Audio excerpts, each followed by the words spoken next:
Dan juga semoga kita belajar untuk terbuka kepada pimpinan Roh Kudus, untuk melihat setiap perbedaan dan menghargai budaya lain. Perbedaan itu indah.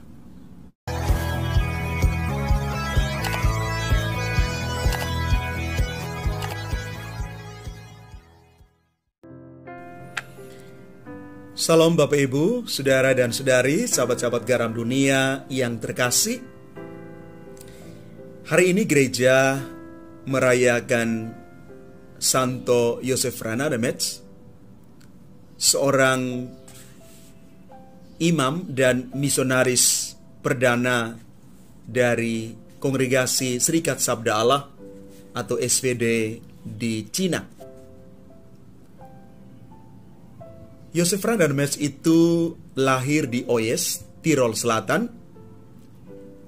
Itu di wilayah Italia Utara pada tanggal 15 April tahun 1852 dari satu keluarga yang sederhana. Santo Yosef Ranademetz adalah seorang imam projo dari Kusuban Brixen dan ditabiskan menjadi imam pada tahun 1875. Di dalam pergulatan dia sebagai seorang imam projo, setelah menjalani tugas pelayanan sebagai seorang imam projo selama 3 tahun, pada akhirnya dia memutuskan untuk bergabung ke rumah misi SVD di Stijl, Belanda, dan mau menjadi seorang misionaris dalam Serikat Sabda Allah. Maka pada tahun 1878, Santo Anodus Jansen, pendiri Serikat Sabda Allah atau SVD itu, mengutus Santo Yosef Ranademetz ke Cina, ke Santung Selatan.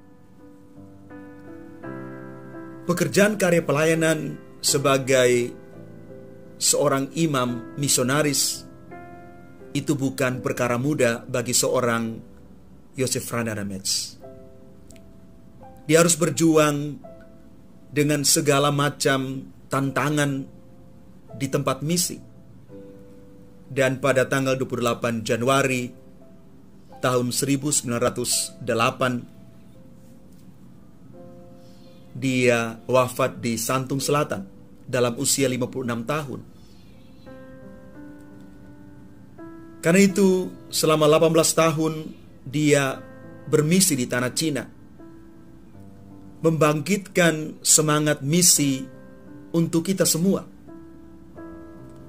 Dan pada tanggal 5 Oktober tahun 2003, Santo Yosef Ranademetz dan juga Santo Anodus Jansen dikanonisasi menjadi orang kudus.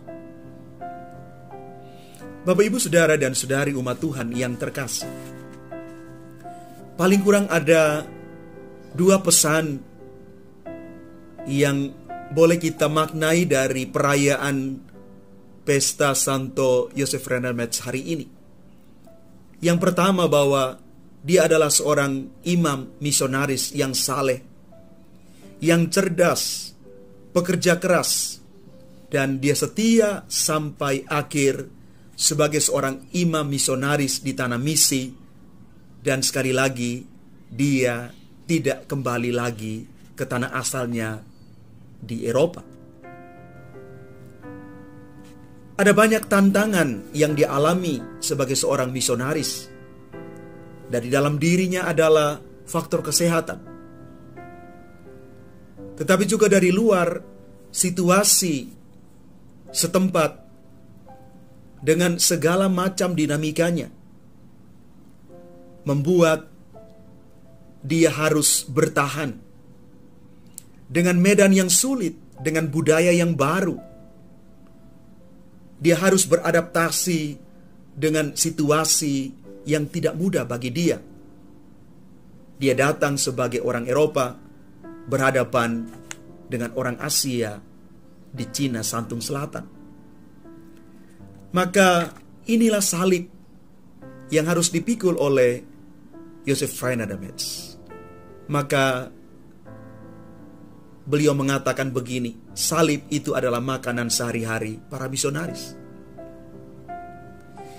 Yang kedua, kita bisa belajar dari Santo Joseph Reinhard Metz soal semangat belajar dan mencintai budaya lain. Dalam arti ini, dalam konteks Joseph Reinhard Metz adalah budaya Cina.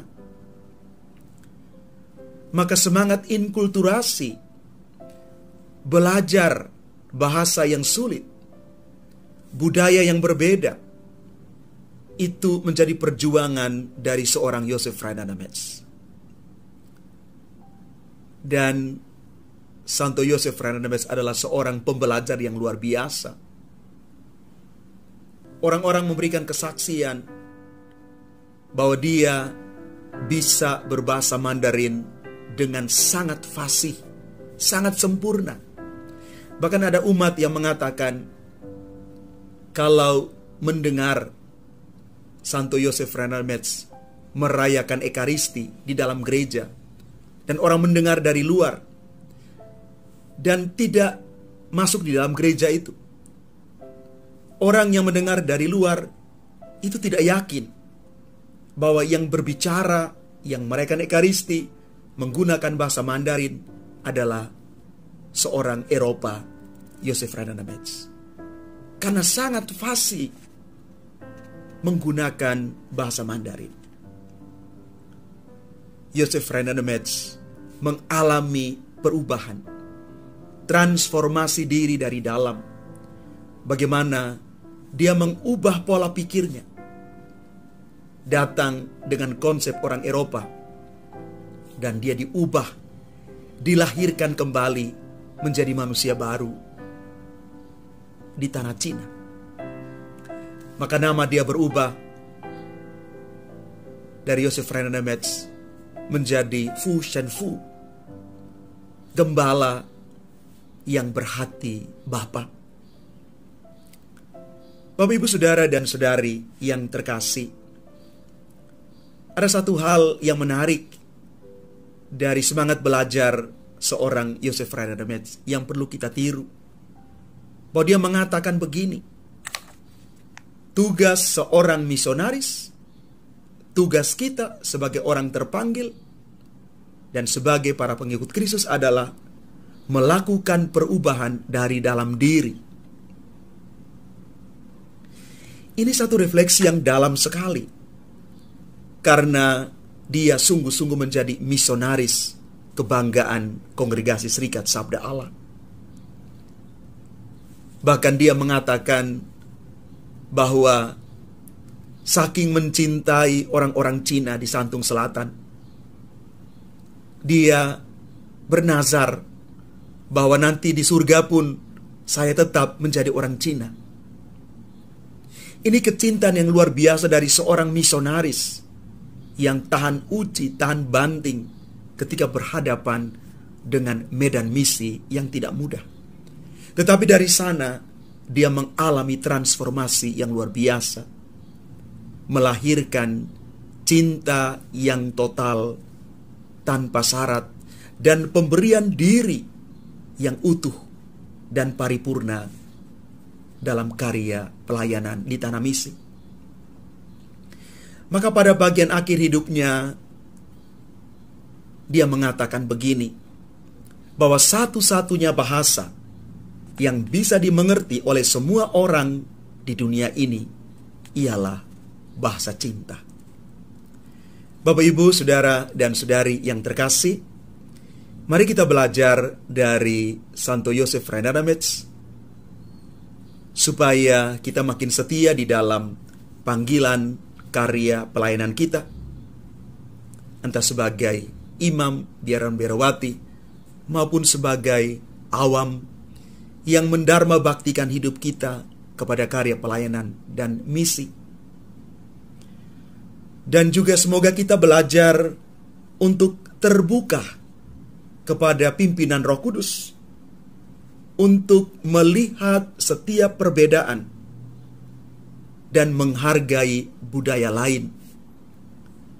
Perbedaan itu indah. Perbedaan itu membuat kita saling melengkapi satu sama lain. Dan yang terakhir, kita juga belajar untuk siap mengubah diri kita dari dalam.